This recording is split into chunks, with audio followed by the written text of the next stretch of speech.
¿Cómo andás vos? Excelente, ¿Cómo excelente. anda la, Disfrutando. cómo anda la situación por allá? Bueno, qué sé yo. Eh, Económicamente Mar del Plata está bastante mal. Eh, por suerte en cuanto a la sanidad hay muy pocos contagios en los últimos días. Mejor dicho, hace 10 días que no hay contagios. En ese sentido estamos más tranquilos, pero bueno, pues cuesta todo lo económico y la reactivación. Claro.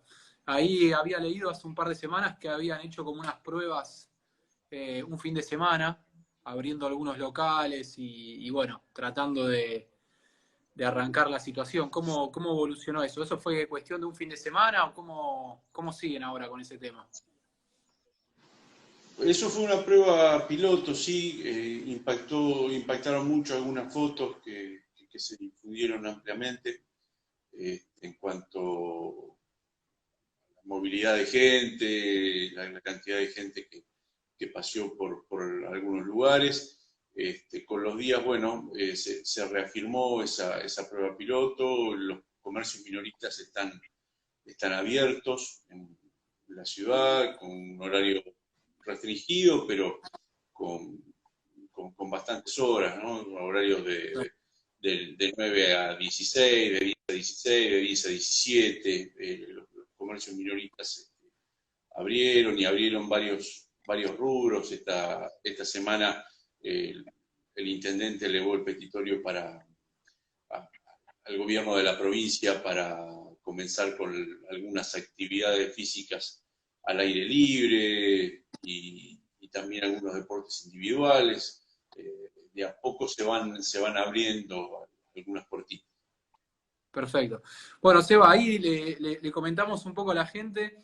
Bueno, vos sos periodista, sos marplatense, eh, escribís un poco de todo, te gusta el básquet, el boxeo, bueno, un poquito de todos los deportes. Y hace 5 años publicaron este libro en colaboración con Martín Pellegriné, que es un libro dedicado íntegramente a la historia de Peñarol de Mar del Plata, ¿no? Desde sus inicios en Liga Nacional hasta el año 2014. Sabés que, bueno, nada, tuvimos la oportunidad de verte en el club, que hayas presentado el libro ahí en el club hace un par de años. Y bueno, la primera consulta es, ¿vos te acordás cuál fue el primer partido que cubriste de Liga Nacional, tanto de Peñarol o de Quilmes, no sé, allá por esos años, que te tocó cubrir? ¿Te acordás de eso? Eh, sí, debuté, te diría, a lo grande. No, te iba a mentir. Te iba a decir que el primer partido que cubrí fue el primer clásico, el del 90, el del 91, pero no, te iba a mentir. En Basquevisión, trabajando en el programa de un programa televisivo histórico de Mar del Plata, que todavía está en el aire, conducido por Rubén Muñoz, presidente de APREVA hoy, de la Asociación de Periodistas de Básquet. Hice algunas notas en la final de la Liga B anterior, la de 91, la serie final entre Quilmes y Pico Fútbol. Ese fue el primer trabajo de periodista que tuve aquí en Mar del Plata relacionado con el básquet y con básquet profesional, ¿no? Antes, bueno, básquet local, alguna cosita había hecho. Claro. Pero, o sea, que cubriste la final esa que gana Quilmes, o sea, el ascenso de Quilmes fue. Claro, el ascenso de Quilmes le gana 3-2, una serie que en realidad era una semifinal del torneo, era una final por el ascenso a Pico Fútbol Club. Fueron dos partidos en Mar del Plata, Quilmes se pone 2-0, dos partidos en General Pico, la serie es empate y quien gana Quilmes en un quinto partido en el José Martínez. Para los que no conocen el José Martínez, es el gimnasio de la sede social de Quilmes. Un gimnasio chiquito, con poca capacidad. Esa noche explotaba, lógicamente. Oscar Riano llegó a meter 1.500 personas esa noche, pero había gente colgada del balcón, ¿no? Muy, muy Claro. cerquita de las líneas laterales, el viejo clima de la Liga Nacional, ¿no? Sí, hoy miraba un par de fotos de esa época. Bueno, había un extranjero muy bueno llamado Michael Wilson que la está volcando y justamente miraba el público y está la línea de fondo y la gente está ahí al lado. O sea, no había ningún tipo de valla de contención, totalmente distinto a lo que se ve hoy en la liga. Sí, claro, otro mundo. Bueno, la línea de fondo estaba separada de la gente, no sé si a 1 metro de distancia, y había una baranda, pero en las líneas laterales no había contención ninguna. Vos estirabas el brazo y podías tocar a los jugadores. Estaban realmente muy, muy cerca el público de la gente. La presión se hacía sentir mucho, aunque la cancha de Quilmes no era históricamente una cancha brava, ¿no? Una localidad fuerte, por cierto, era la de Pico Fútbol. Pico Fútbol siempre hubo historias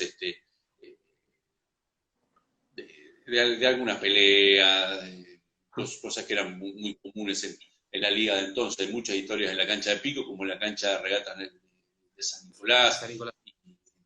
Modoro Rivadavia, por ejemplo, y en otros escenarios de la liga. La de Quilmes no era una de las localías más bravas en ese sentido, aunque de local en un quinto partido, lógicamente que la presión se sentía a favor. Claro. Seba, para hacer un contexto de lo que fue Mar del Plata, ¿cómo era la situación deportiva en los mediados de los 80 ahí en Mar del Plata? A ver, una ciudad con tradición deportiva de las más grandes del país. A ver, tipos como Vilas, bueno, los Curuché en ciclismo, Nora Vega, bueno, digamos, mucha gente conocida y deportistas muy importantes que salieron de la ciudad. Sí. Pero hasta mediados de los 80 el básquet, digamos, no tenía un espacio a nivel nacional. ¿Cómo era en ese momento el contexto deportivo y cómo surgió el básquet en el medio de todo eso, ¿no? Es una buena pregunta. Mar del Plata es una ciudad polideportiva. Si bien vos haces una encuesta en la calle y el deporte preferido de los marplatenses, como en todas partes del país, es el fútbol. Lo que ocurre es que no se ha definido una representación futbolística fuerte hasta hace algunos años, y me parece con la llegada de Aldo Civi a primera. En ese momento, a mediados de los 80, estaba también en su apogeo Huizaco, gran boxeador de esta ciudad que llegó a campeón del mundo, el primer campeón del mundo marplatense, un boxeador con mucho carisma, con muchos seguidores en Mar del Plata. Hoy me acordaba con unos amigos charlando a la mañana de cuando Hugo y Saco se presentaban en Luna Park, había marplatenses que aprovechaban la volada, viajaban con él y viajaban siguiéndolo a él, mejor dicho, pero de a centenares, y aprovechaban para, bueno, ir al boxeo a la noche, quedarse en Buenos Aires, salir en Buenos Aires, hacerla completa, almorzar el domingo y el domingo a la tarde ir al fútbol, por ejemplo. O sea, aprovechaba el fin de semana completo cada vez que Hugo y Saco se presentaban en Capital Federal. Y después, como vos decías, bueno, la presencia de Vila, de los patinadores, no la Vega por ahí es la gran referente, pero hay otra patinadora muy importante como Claudia Rodríguez, y en ese contexto el, el básquet era uno de los deportes menores, si se quiere. Estaba muy, muy restringido a nivel local. Vos pensás que recién en 1982 Mar del Plata gana su primer provincial, y de local, en una final recordada con Bahía Blanca, en la cancha de Quilmes. Y pensá también que la Asociación Marplatense es una asociación chiquita, es una asociación que en aquel entonces tendría 6, 7 equipos, creo que eran 7, ahora no hay muchos más, son 8 o 9. Lo que ocurre es que por ahí hay equipos que presentan 2 equipos por categoría, y se arman campeonatos de 12, de 13, de 14 equipos, pero la cantidad de clubes es la misma, no creció mucho en estos años, y pese a la aparición de la Liga Nacional. Entonces el básquet empieza con modestia, pero con algunos dirigentes muy inteligentes, algunos dirigentes visionarios, y aprovechando un momento de decadencia del fútbol en Mar del Plata, un momento en el que el fútbol empieza a salir de escena, un momento en el que Mar del Plata pierde la plaza fija en los campeonatos nacionales, y un momento en el que la gente quería identificarse con un deporte colectivo. Y apareció el básquet en ese momento, y Peñarol tuvo un dirigente muy vivo, muy astuto, un visionario, Roberto Tálvarez, que lo metió de lleno en la Liga Nacional en el momento en el que empieza la Liga Nacional. Peñarol fue de la primera hora. Peñarol se anotó para jugar la Liga de Transición, lo logró, pierde una eliminatoria con Estudiantes de Bahía Blanca, mano a mano, Estudiantes va a la Liga A, Peñarol a la Liga B, hace su experiencia en la Liga B, de transición en el 84, ingresa en el 85, y para el 86 Otálvarez apuesta por armar un equipo fuerte, trayéndolo a Gurí Perazo, que era un gran referente, era un jugador recientemente retirado de la selección nacional, pero con 14 años de selección nacional, con una historia muy importante dentro del básquet argentino, y ahí, a partir de la figura de Gurí Perazo, se arma un equipo muy convocante y que se va a jugar al Superdomo. Y en ese momento se pasa de jugar en un gimnasio chiquito como era el de Peñarol o el de Quilmes, donde Peñarol hizo de local en la primera liga. Eso mucha gente no sabe, que Peñarol hacía de local en la cancha de Quilmes. En ese momento se pasa de jugar de un gimnasio de 1000 personas a un estadio de 3000, como el Superdomo. Y como los resultados acompañan, se genera una movida muy importante en relación a Peñarol y al que fue, que tuvo sus particularidades, que tuvo sus matices, pero que fue similar a la que se produjo en muchos puntos del país, porque vos te pones a mirar fotos de partidos de los 80 y las canchas explotaban en todos lados, aquí en Mar del Plata, en Bahía Blanca, en Cañada de Gómez, en Córdoba, en Necochea, donde estaba Rivadavia, aquí nomás, y donde se formó el primer clásico de Peñarol. El Peñarol Rivadavia era muy picante en los primeros años de la Liga B. La Liga provocó un gran impacto en todos lados, no solo aquí. Pasa que después en Mar del Plata, y con la llegada de Quilmes a la Liga Nacional, se arma el clásico, y eso le puso una pimienta y le agregó un combustible a toda esta historia que duró prácticamente 30 años. Claro. Seba, para los que, digamos, no estamos tan al tanto, digamos, hoy se conoce Mar del Plata o la cancha de Peñarol al Polideportivo y las Malvinas, ¿no? Pero bueno, eso sí. Fue luego del año 95, a partir del año 95, después de los Panamericanos, que eso capaz que lo tocamos más adelante. Ahora, para la gente, ¿qué era el Superdomo? ¿Dónde estaba ubicado físicamente? Y digamos, ¿cuál es la particularidad que tenía ese estadio para que Peñarol haga de local ahí?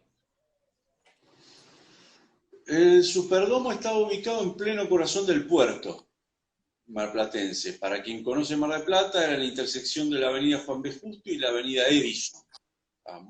Muy cerquita del puerto, de lo que es la banquina de los pescadores, toda la zona de restaurantes. Estaba muy pocas cuadras de ese lugar que es tan emblemático de la ciudad. Y era una carpa, era un estadio cubierto con una lona plástica enorme. Roberto Tálvarez hizo traer un reloj desde Estados Unidos, uno de los más importantes que vino al país por entonces, y tenía la estructura del piso, era todo un entablonado de madera que le daba un toque muy particular, porque la gente en los momentos calientes del partido, en lugar de aplaudir o gritar, zapateaba sobre las tablas. Generaba un estruendo importante y muy característico, ¿no? Había momentos en los que no se escuchaba absolutamente nada. Los rivales de Peñarol, los jugadores que venían a jugar entonces a Mar del Plata, lo recuerdan bien, el zapateo de los hinchas de Peñarol sobre las tablas del... Y Seba, ahí Peñarol jugó alrededor de 10 años más o menos, ¿no? En el Superdomo. Sí, jugó de 1986 a 1995. 9 años. Perfecto. Sí. 9 Bien. años. Y ahí un poco, sí, decime. Y Quilmes jugó un poco también en el Superdomo, hizo un par de intentos de ir al Domo. estando en la Liga B, fue a jugar un playoff con Independiente de Neuquén en el año 88, y cuando Quilmes arma el primer gran equipo para ascender, que no lo logra porque pierde una final ahí muy caliente y muy polémica con GPU de San Luis con desventaja deportiva, buena parte de la fase regular la juega también en el Superdome. Pasa que no terminó de entrar el Superdomo en el corazón de los hinchas de Quilmes. Los hinchas de Quilmes históricamente se diferenciaron de los de Peñarol en esa cuestión del estadio. No se sintieron a gusto yendo a los estadios donde era local de Peñarol. Me parece que no terminan de sentirse a gusto hoy en el polideportivo, donde tienen que ir a jugar sí o sí. Claro, eso te iba a comentar también, como que a nosotros, las veces que pude ir a Mar del Plata, me acuerdo de ir a ambos, al Polideportivo y al Once Unidos, y se nota mucho la diferencia, como que el Once Unidos, si bien tampoco es la cancha, no es Quilmes, es otro club, pero digamos que lo veo que le sienta mejor ese estadio bueno, que el Malvinas o el Superdome. Sí, claro. Los hinchas de Quilmes sienten Once Unidos como su casa, Claro, como su claro, segunda, como claro, su localidad histórica, ¿no? claro. Sienten ese como su lugar en la Liga Nacional, donde hicieron su Ahora, historia. sí, claro.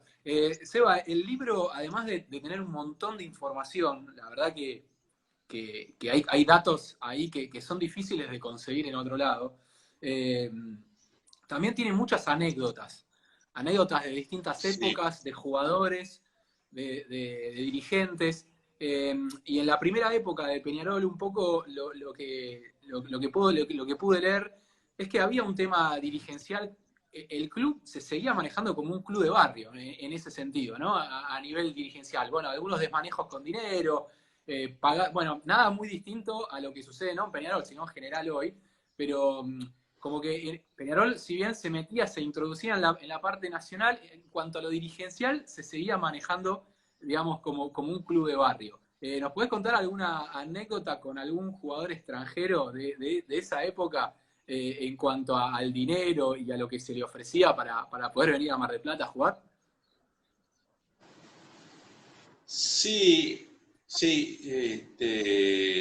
Los sueldos eran para los americanos de $1.000. Este, Aproximadamente, sí, $1.000. La primer pareja de americanos que tiene Peñarol en la Liga B fue integrada por un pivot muy, muy ofensivo, Gordon Bryan, y un jugador que ya tenía su historia en Peñarol, que era la araña Eugene Holloway, inolvidable para los hinchas de Peñarol, porque fue el primer americano que tuvo el equipo en los torneos locales. Holloway vino por primera vez a Mar del Plata en 1979.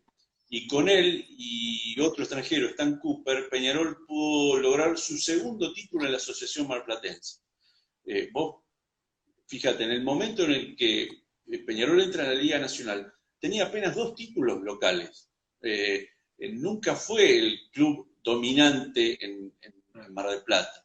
Había ganado en el 62 el torneo local, en el 79 con este americano, con Holloway, y después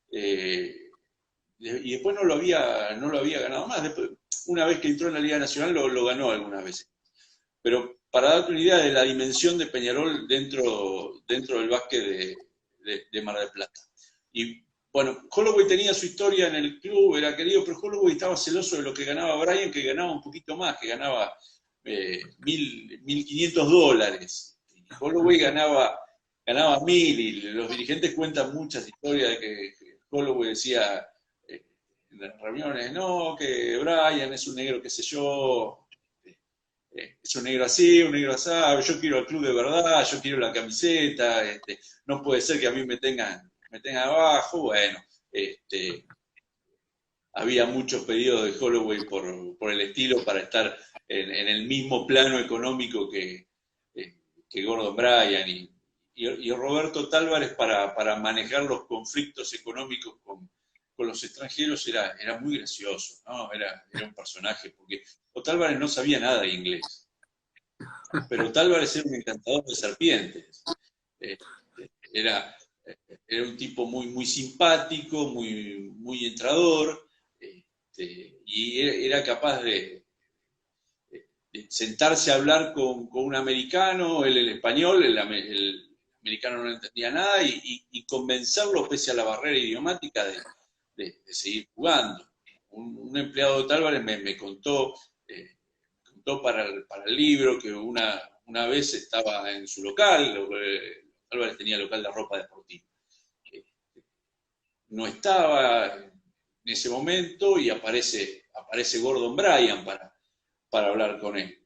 Bueno, ¿dónde está Otálvarez? ¿Dónde está Otálvarez? Bueno, Otálvarez no aparecía, hasta que por ahí Otálvarez salió de no sé dónde del negocio,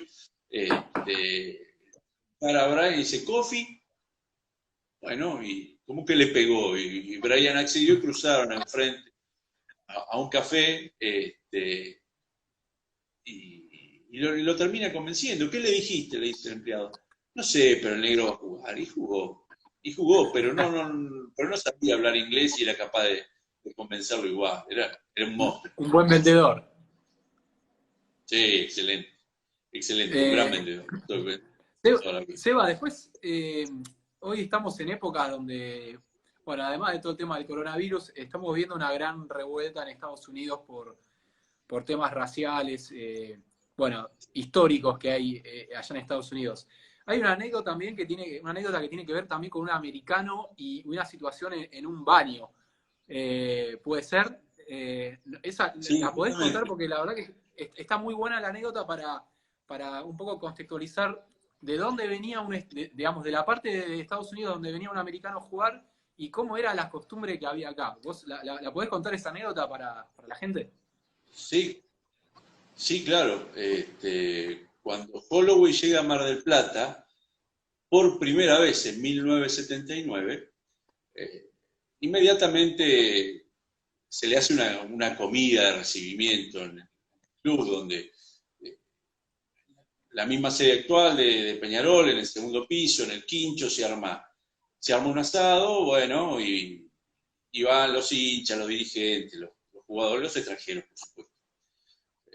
Comen, toman bien, como en cada buen asado que se hace ahí en el quincho de Peñarol, eso es histórico.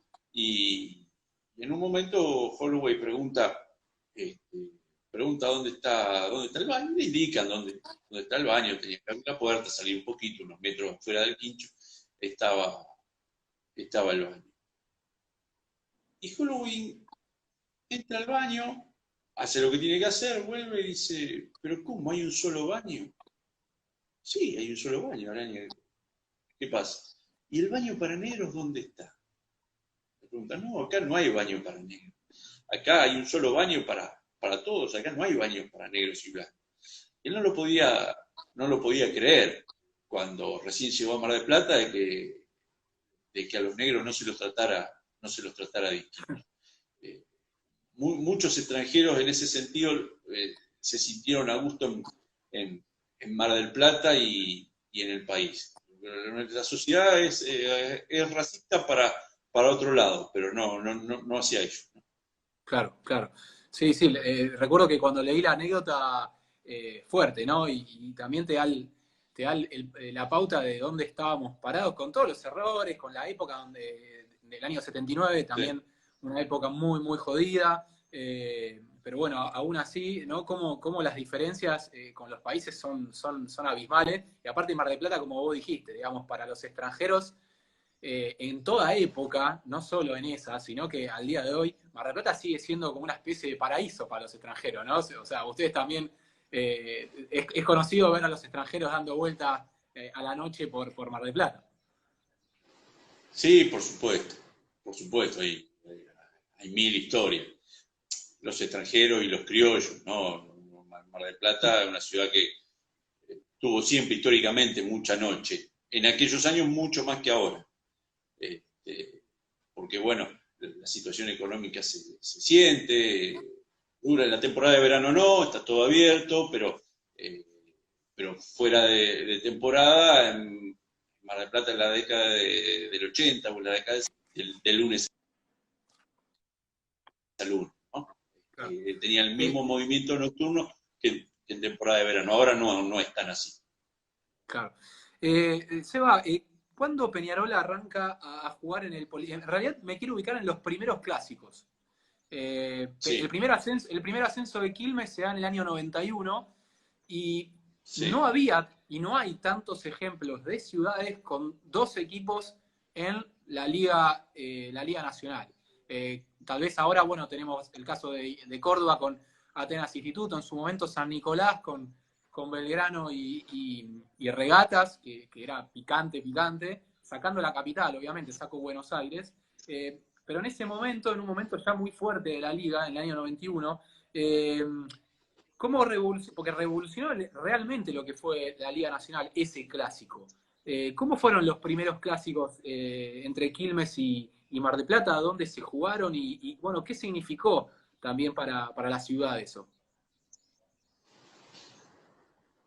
Al básquet de la ciudad el clásico le cambió la vida. Yo digo que si no hubiera existido ese clásico, tal vez lo de Peñarol o lo de Quilmes, si hubiera corrido en soledad, hubiera durado mucho menos. No lo sé, pero tengo esa presunción, que sin el combustible del clásico, esta aventura de la Liga Nacional en Mar del Plata ya hubiera terminado. El clásico le dio un fuego al básquet marplatense increíble, increíble. Y los primeros clásicos eh, eran, eran picantes. El primero se jugó en el Superdomo, lleno, explotaba. Y no se, y se hablaba del clásico una semana antes y se seguía hablando del clásico una semana después. Y el segundo se jugó en Once Unidos. Los primeros fueron en el Superdomo y en Once Unidos también. Once Unidos a reventar. Y si el partido estaba parejo, palo a palo, había posibilidad de que por la más pequeña chispa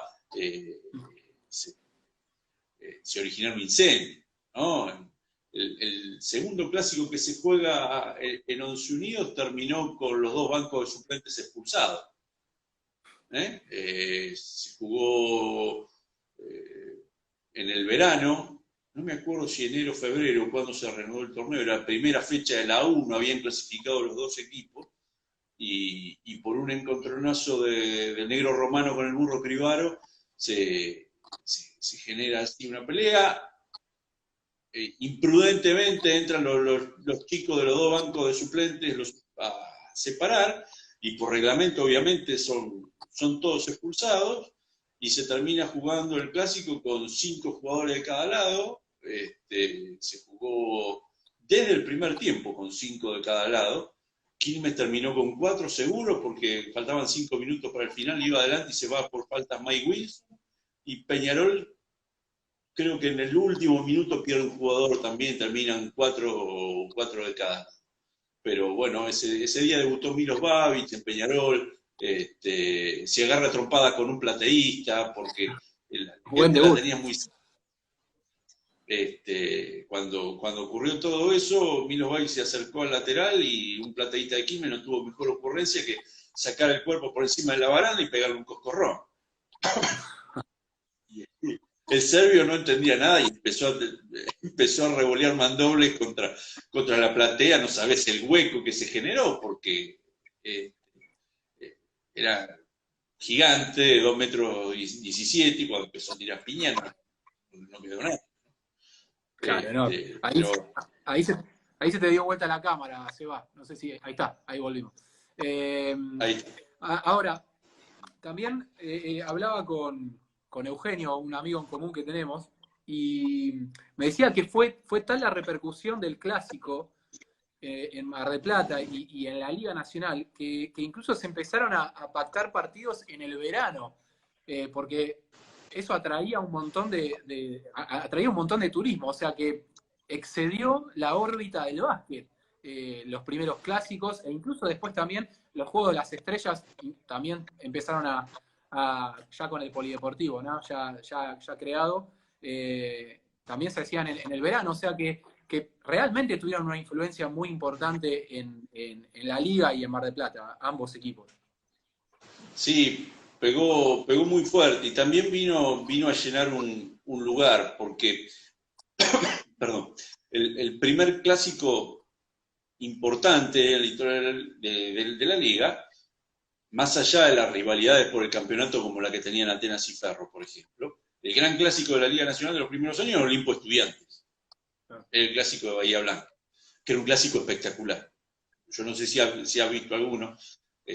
Para el que no lo vio, le recomiendo que entre por YouTube y que busque algún Olimpo Estudiante del 87 o del 88. Hay un par de partidos colgados por ahí y son dignos de ver por el marco que los rodeaba. Pero ese clásico, en el momento que ingresa Quilmes a la liga, duró un año más solamente, porque la última temporada que juega Olimpo es la 91-92. Justamente. Después Olimpo, por problemas económicos, se baja de la liga, queda solamente Estudiantes, y el gran clásico de la liga pasó a ser el marplatense. De modo que llenó un lugar y la dimensión que tomó fue tanta que es cierto que generó un movimiento especial en el verano, porque mucha gente que daba vueltas en Mar del Plata se iba a la cancha para ver, bueno, cómo se ve, cómo se vive un clásico desde adentro. Y me parece que cuando el clásico pasa a jugarse al polideportivo toma una dimensión mayor todavía, porque se pasa a jugar a una cancha que duplicaba la capacidad de las canchas que se utilizaban habitualmente. Y se llenó, y en muchas ocasiones quedó gente afuera en un Peñarol Quilmes. Yo me acuerdo que en la reclasificación del 2005, cuando se enfrentan en una serie recordada aquí Peñarol y Quilmes, gana Peñarol 3-2, en el quinto juego quedan 1000 personas afuera de la cancha. 1000 personas afuera de la cancha. Había para esa noche una expectativa de 8000 espectadores para ver el partido. Yo recuerdo que teníamos transmisión del EU6 y en un momento salgo de la cabina y atrás de la cabina había un pasillo y un ventanal. Me pongo a mirar hacia afuera y había centenares de hinchas escuchando el partido por radio, un partido que no fue televisado. ¿No? Increíble. Se había generado una expectativa monstruosa. Me parece que no hubo clásico que concitara tanta expectativa como ese quinto partido que era morir entre Peñarol y Quilmes en el 2005. Claro. Seba, ahí creo que un momento de cambio en cuanto a los campeonatos en Peñarol fue la llegada de Néstor García a la dirección técnica de Peñarol. Creo que ese es el primer cambio. Bueno, un Che García muy joven en ese momento, hoy técnico de San Lorenzo, bueno, campeón de FIBA Américas con Venezuela, bueno, un tipo con paso por España, bueno, respetadísimo. La verdad que todos lo marcan como un técnico con una capacidad increíble. Y bueno, junto con él viene también Marcelo Ricciotti, en ese momento también ambos venían de Estudiantes, dos tipos que, bueno, Ricciotti y Nicolás, uno de los bases más importantes en ese momento, pero ellos tienen un año, una especie de un año de transición hasta que pasan al campeonato. ¿Qué cambio hubo ahí en Peñarol? Ahí siento como que un poco también la dirigencia apunta para profesionalizar un poquito más la cuestión. ¿Cómo se vivió ahí en Mar del Plata la llegada del Che García? Generó una especie de revolución. Viene él y se arma un gran equipo, y la gran diferencia en relación al ciclo anterior es que Che García puso más o menos en caja algunas situaciones que no cerraban de ninguna manera. Peñarol era un equipo que cambiaba planteles completos año a año. Entraban 6, salían 6. Había pocos jugadores que duraban más de una temporada. Uno de ellos, Mike Stura, que duró 4, el Vasco Ipurúa duró 3, Rubén Miñani jugó las 3 primeras, también para Peñarol en la Liga Nacional A, si bien Miñani venía de la B, había pocos jugadores de Peñarol que tenían una continuidad. Y García termina con todo eso, él hace un contrato por 2 temporadas, está bien que si deportivamente no le hubiera ido bien, se lo hubieran terminado el contrato como lo terminaron en ocasiones anteriores, pero él hace un contrato por 2 y hace hacer contratos por 2 temporadas a 3 piezas claves del primer equipo, que eran Ricciotti, Ariel Bernardini y Diego Machi. Eran los 3 nacionales importantes que trajo Peñarol para la primera campaña que comanda Néstor García, que fue la 92-93. ¿Qué le permitió eso? Construir un equipo. Agregarle piezas, agregarle lo que faltara. La temporada siguiente. La temporada 92-93 tiene un final abrupto, un final indeseado para los hinchas de Peñarol, porque el equipo es eliminado rápidamente en un playoff con Santa Paula de Galvez, pero después de haber estado arriba todo el año. Peñarol en la fase regular es segundo de GEPU, en el grupo 1 termina quinto, pierde el 4º puesto en la última fecha, pero estuvo todo el año peleando arriba. Juegan el 5 contra el 12, que era Santa Paula de Galvez, y Santa Paula de Galvez le gana el 5º partido en el Superdome y lo deja no afuera porque siguió jugando para abajo playoff, pero lo deja al margen de la pelea por el campeonato. Y los dirigentes de Peñarol, extrañamente, en ese momento, que fue un momento de frustración, le renuevan el crédito a García, a Ricciotti, a Bernardini, a Diego Maggi, y dice, bueno, la temporada fue buena. Tuvimos este final que no queríamos, en este punto no fue mal, fallaron algunas cosas, se habían fugado Jerome Mins y Sam Ivey, que eran 2 pilares del equipo, que lo habían llevado muy arriba, 2 tremendos jugadores. Jerome Mins, un puertorriqueño que jugó 5 mundiales, un jugador con una calidad extraordinaria, que después volvió a la liga, lució Fuerza de Posada, fue campeón con Boca, un jugador notable, tremendo, uno de los mejores que pasó por la competencia. Y Sam Ivey también, un americano muy, muy importante. Se fueron en un momento álgido con el equipo segundo y el equipo de a poquito se fue desinflando. Entonces, bueno, los dirigentes tuvieron en cuenta todo eso y le renovaron el crédito. Y entonces se formó el equipo del campeonato, cuya formación no fue sencilla. Se convence Esteban de la Fuente para cambiar de veredas, porque Esteban estaba en Quilmes, en un momento de él en Quilmes en el que necesitaba una salida porque no estaba en buenas relaciones con Oscar Sánchez, que era el técnico. Ricciotti lo convence, García lo convence, se va a Peñarol y ahí se arma el equipo de Peñarol que finalmente logró el título. Decíamos que no fue sencillo porque Peñarol ese año cambió 9 extranjeros. 9, creo que sigue siendo un récord en la historia de la Liga Nacional para un equipo campeón. Es muy extraño salir campeón con 9 cambios de extranjeros si se tienen en cuenta 2 que no llegaron a debutar, ¿no? Sí, totalmente. La media de los campeones de la Liga Nacional indica que siempre tuvieron muy pocos cambios de extranjeros. Incluso hay campeones que han tenido los 2 extranjeros de inicio, si no me equivoco, creo que Quimsa hace unos años, por lo que es muy difícil agarrar una regularidad con tanto cambio de extranjeros. Seba, ¿sabés que el martes que viene vamos a charlar con Esteban de la Fuente, justamente? A ver ahí si me escuchás. ¿Ahí me escuchás bien ahí?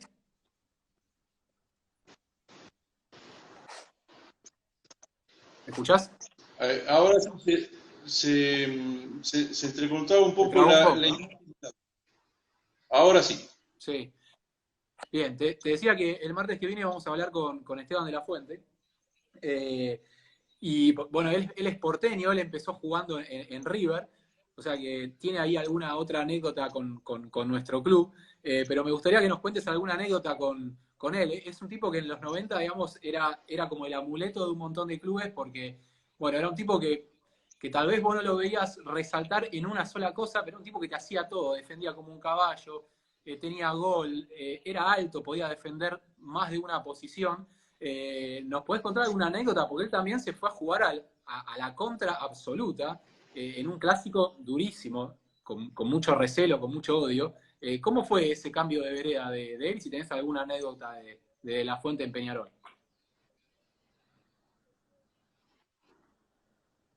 Bueno, puntualmente ahora no recuerdo alguna anécdota, pero le costó entrar a Esteban en el hincha de Peñarol, siendo venido de Quilmes. Para, no, para él, en el primer clásico Peñarol Quilmes que juegan en Unidos, Esteban es un clásico cerrado, tanto a Quilmes, en un final. 4 tiros libres, cierra los 4 tiros libres, todos decisivos para que hubieran cambiado la suerte del partido. Pero es como decís vos, un jugador extraordinario